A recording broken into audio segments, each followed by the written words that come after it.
ng bayan, maasahan anumang panahon.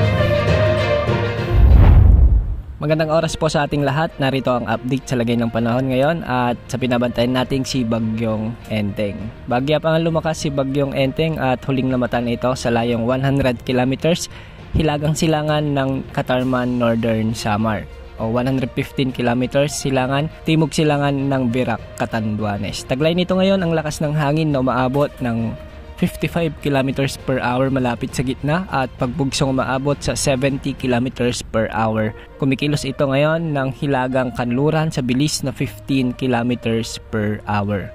Sa ngayon, nakataas na ang signal number 1 sa southeastern portion ng Cagayan, sa silangang bahagi ng Isabela, sa southern portion ng Quirino, sa northern portion ng Aurora, sa Polillo Islands, at southern portion ng mainland Quezon, Camarines Norte, Camarines Sur, Catanduanes, Albay, Sorsogon at Masbate kasama na ang Ticao at Burias Islands. Samantalang sa Visayas nakataas naman ang signal number 1 sa may northern Samar, Eastern Samar, Biliran at sa northeastern portion ng Leyte.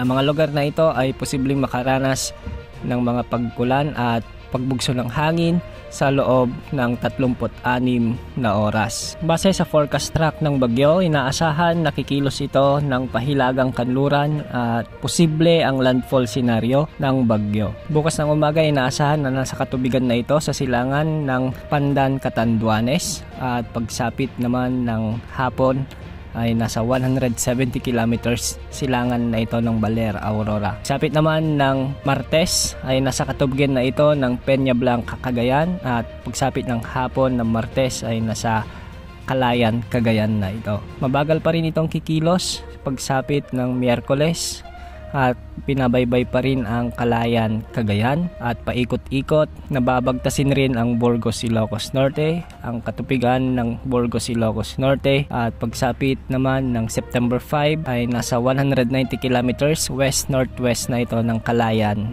Cagayan.